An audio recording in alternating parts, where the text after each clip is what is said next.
Michael Morales Torres en directo desde Puerto Rico para Lucha Libre Online y el Calce junto a mí, señoras y señores, en directo desde TNA Wrestling representando a Chicago. Señoras y señores, su campeón de la División X y una de las superestrellas más grandes en el mundo entero. Lo vieron en Francia, lo vieron en Costa Rica, lo vieron en Estados Unidos, lo han visto en el mundo entero. Mustafa Ali llega acá a Lucha Libre Online. Mr. Ali, and it's an absolute honor to have you as our guest. How are you doing today, sir?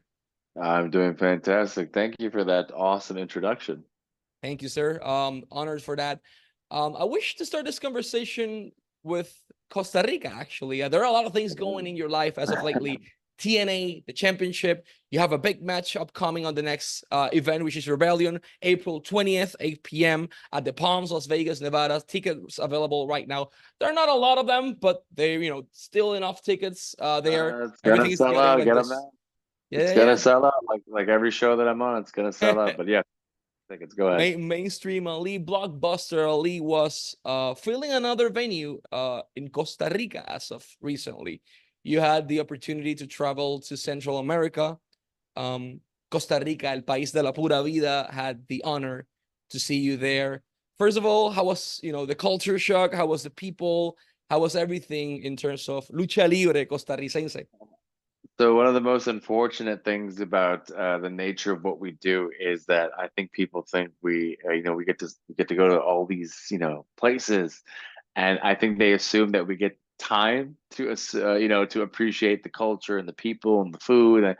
And I think I was in Costa Rica for maybe 11 hours total, maybe. No. Yeah, yeah. So by the time I actually landed, the show had already started. There was some travel delays. So by the time I landed, got to the arena, was the main event of the show, wrestled the show, had the incredible opportunity to meet the good people of Costa Rica. The company was called Costa Rica Wrestling Embassy, I believe. PWE? And the fans were so passionate and great and friendly. And I got so many gifts and so many hugs and well wishes, like sincere well wishes, that by the time we wrapped up over there, you think I would have gone out to eat some authentic Costa Rican food. I went to Denny's.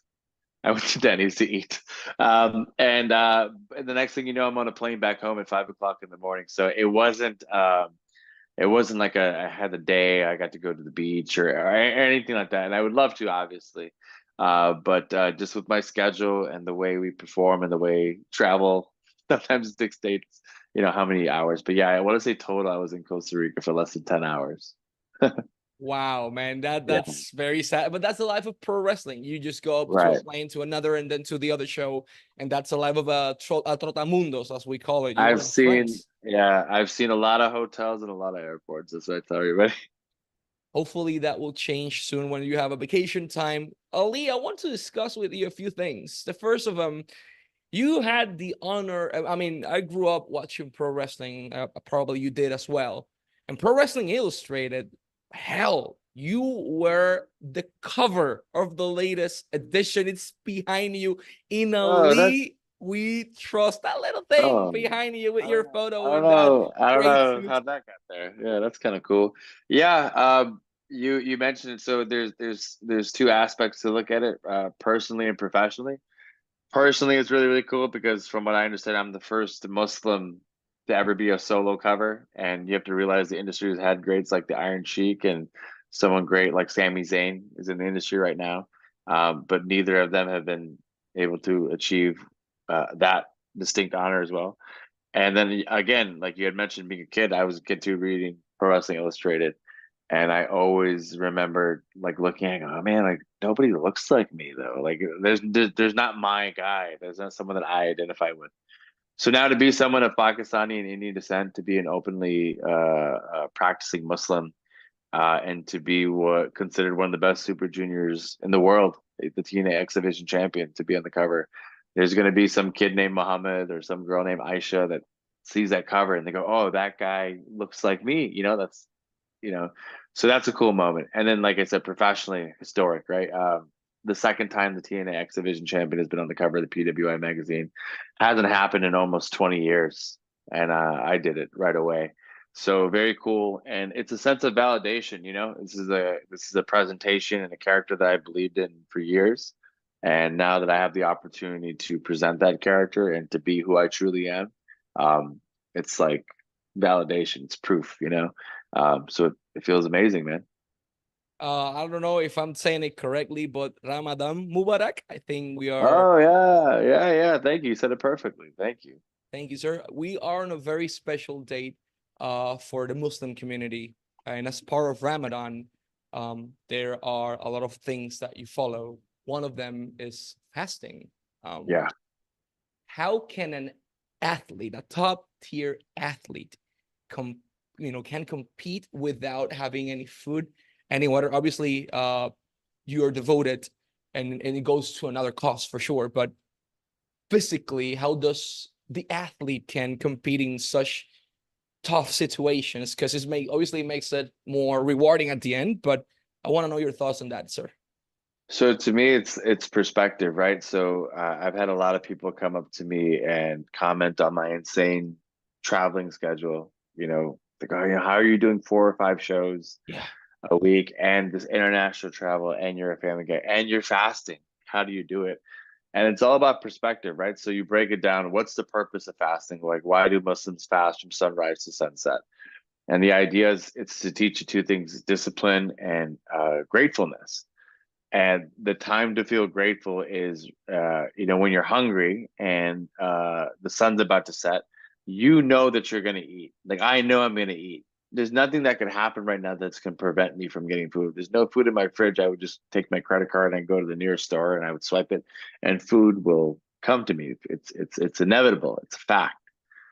But as I feel this hunger, I have to realize that there's millions of people all over the world that feel the same hunger that I feel, but they have no idea when they're going to get food again. The next drop of water, the next bite, they have no clue.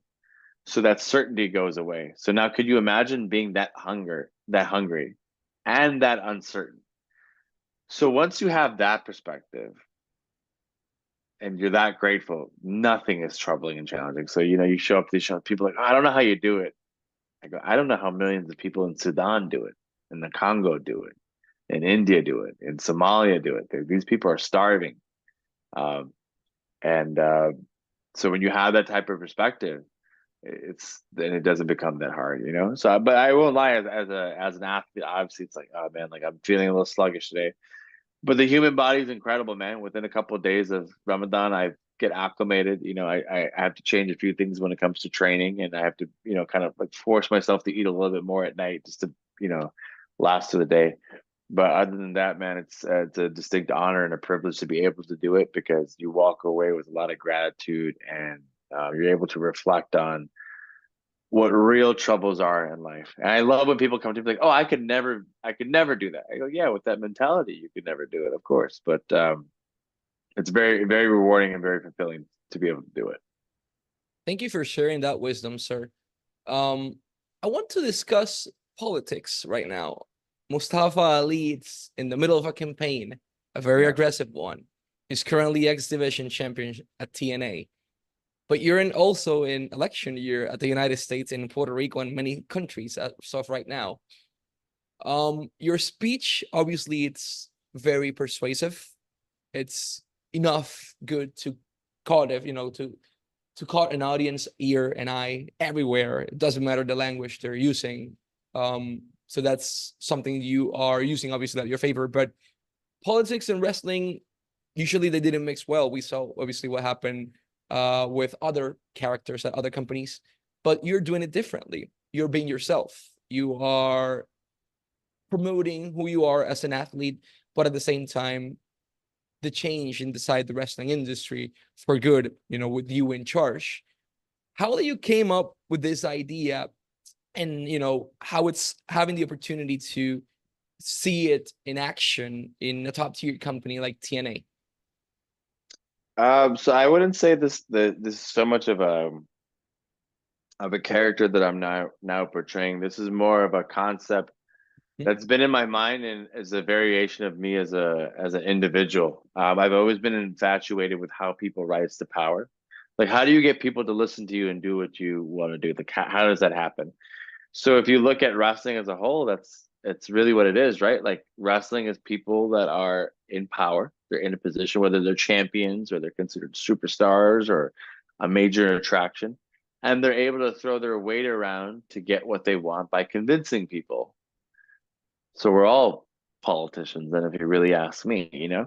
So I've taken the theatrics and the presentation of a politician, and I've just applied it to what every other wrestler does, but this um, doesn't admit it. We're all our own biggest fans. We're all our own, moving and persuading and trying to convince people why we deserve certain things. The difference between me and them, though, is that my intentions are good. I truly care for the division. I care for the industry. I care for those both before me and after me. And what has happened is I feel like the industry as a whole is now in charge of people that are selfish, they're corruptible, and their only objective is to promote themselves. I will restore that honor by removing them. You know, and because even in this interview, what have I talked about? I've talked about restoring the greatness of the TNA X division. Have I not been good to the TNA X division championship lineage? Have I not promoted and said, look at what the X division has created? We've talked about AJ Styles and Low Key and Samoa Joe and Christopher Daniels, and like these guys inspired the next generation. I ask you, other than me, who amongst the TNA X division is inspiring the next generation right now? Nobody. Nobody is on that level, I feel like, that inspires the next generation, but certainly I will. And that's why I was so adamant about becoming the TNA X division champion. And now watch, in the next 5 to 10 years, you'll see the next crop of talent. They'll come out and they'll all will attribute the X Division Championship reign of Mustafa Ali is the reason why they started training or became a pro wrestler or became fans. You know, I'm just doing this all for the greater good. Brilliant, man. If you allow me, I'm going to say something very quick in Spanish. Y eso es que este sábado 20 de abril, TNA va a estar presentando un super evento que ustedes no se pueden perder. Va a estar directamente ahí en Las Vegas, en Nevada. Gente, hay mucho latino en Nevada, hay mucho mexicano, hay mucho boricua, salvadoreño, colombiano. The Palms es el lugar. The Palms en Las Vegas, en Nevada. La última vez que estuvieron allí se fue sold out así, en menos nada. Los boletos se están yendo a las millas. Por ahí va la cosa nuevamente. Si usted está en el área, adquiera sus boletos de manera responsable. Hágalo lo más pronto posible. Aquí abajo le vamos a estar dejando el enlace, pero ustedes tienen que ser parte de lo que va a ser Rebellion el sábado 20. Y después de eso, al otro día tienen el Fallout. También boletos disponibles. No se lo pueden perder por nada del mundo. Pueden ir a tnawrestling.com y ahí pueden conseguir todo. O simplemente hacer clic aquí a la parte de abajo. Y en adición a eso, tienen otro super evento en el mes de mayo que va a llamarse Under Siege, o se llama Under Siege. Sale Moose en la portada y salen varias personas. Eso es el 3 de mayo, viernes 3 de mayo. Y el 4 tienen el Fallout. ¿Dónde va a ser? En el Washington Avenue Armory directamente. Y como siempre, los boletos están a la venta en tnawrestling.com. Ali, I want to talk about Jay something, but prior to it, I'm going to be very quick regarding this one because time limits. You had the match of the year, in my opinion, in TNA so far with Chris Sabin. What you did inside the ring was magical because it told us a story. And you had the honor of conquering the X Division Championship, a title that's been held by, in my opinion, the best active athletes inside the whole wrestling industry right now. Think about it. AJ Styles, Samoa Joe. Hell, Amazing Red, who you have the opportunity to face as of recent as well. And everyone that innovated the wrestling industry held that title at one point. How does it feel to be the current TNA X Division Championship holder? And what does the X Division mean to you? It just feels right. You know, when it was handed to me, it felt like, a key going into the lock, and it just fit, right? I wasn't overwhelmed. I wasn't shocked. This is right. This was destiny. This was written. I think people don't realize, like, a guy like me, I'm on a whole different level than most of these guys. Chris Sabin, yeah, incredible athlete, a pioneer, has done a lot for the industry. He's a good man, but he's not a great man. Alex Shelley, he's a good man, but not a great man. Even the Amazing Red, when I stepped in the ring with him last week, I thought, oh my God, this legend. It's not great though. He's a good man. They've done good things. They've influenced a lot of people, but not one of them put a dent in my armor. I walked away from all those matches without a scratch. Here's the real way to look at it. And I know people are like, oh, he's not being very humble. He's like, listen, there's no one more humble than me. Look at the composure there. I'm looking up at the future, even on the cover of PWI. I'm a very humble man, very grounded.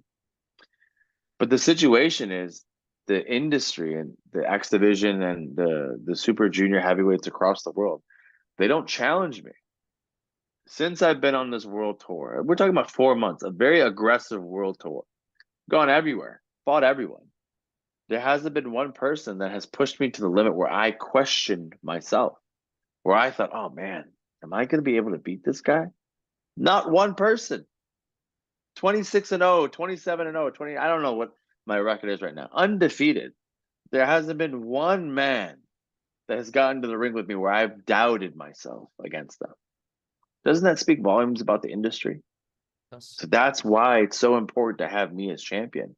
I will push it. A lot of these guys are going to watch this interview and they're going to get really mad. He said that about Red. He said that about Sean. Yeah, and I mean every word about it. There is not one junior heavyweight in the world that makes me doubt myself. And if there is, please come find me. Because my schedule is packed with a bunch of guys that have been taking their best shot. And I will reiterate this. No one is doing the schedule that I'm doing at the rate that I'm doing. And I'm walking around without a scratch on my body and not a dent in my armor. What does that say about y'all? So, ladies and gentlemen, I am the TNA X Division champion. I am the best super junior heavyweight in the world. Past, present, and future, they can all come from me. But so far, they've all missed.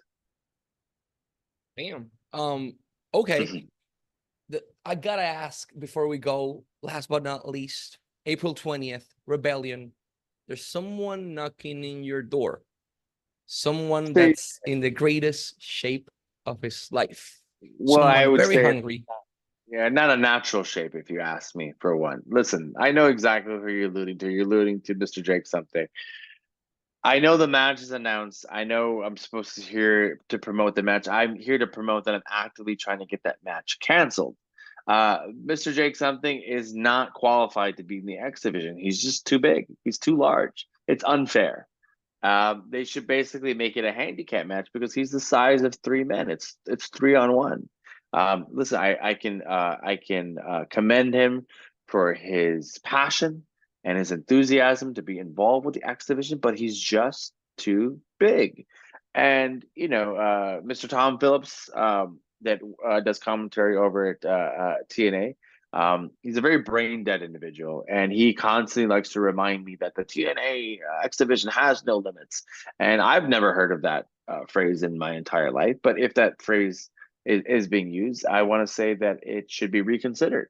There should be limits to everything. Limits preserve us. There's speed limits, there's weight limits for a reason, right? Because if there's no limits, anarchy would ensue. So the TNA X division should have limits. Because if it doesn't, then what if tragedy strikes and Jake something becomes the TNA X division champion? Then you need someone bigger than him to beat him, and then where do we go from there? I think Jake is a good man again, but he's not a great man, and he doesn't deserve the X division championship, and frankly, he's not qualified. So I would appreciate if your readers and your listeners and your audience would all do me a favor, and after seeing this interview, please go onto Twitter and tweet out the hashtag something ain't right. Jake something is not right for the X division, so we want to make sure that the TNA office knows hashtag something ain't right, and be sure to tag TNA in that post so they could see it, and hopefully together we can create a movement to have this match, this unjust match, removed from the Rebellion card. I thank you all for your time. Thank you. Thank you for your time, sir. Mr. Ali, it's been an absolute honor to have you as our guest. Wishing you success in this new campaign against Jake something, and obviously as the face of the X division and the junior heavyweights all around the world, sir. It's been an absolute honor. Thank you. I thank you, sir. Thank you. Remember, folks, hashtag something ain't right.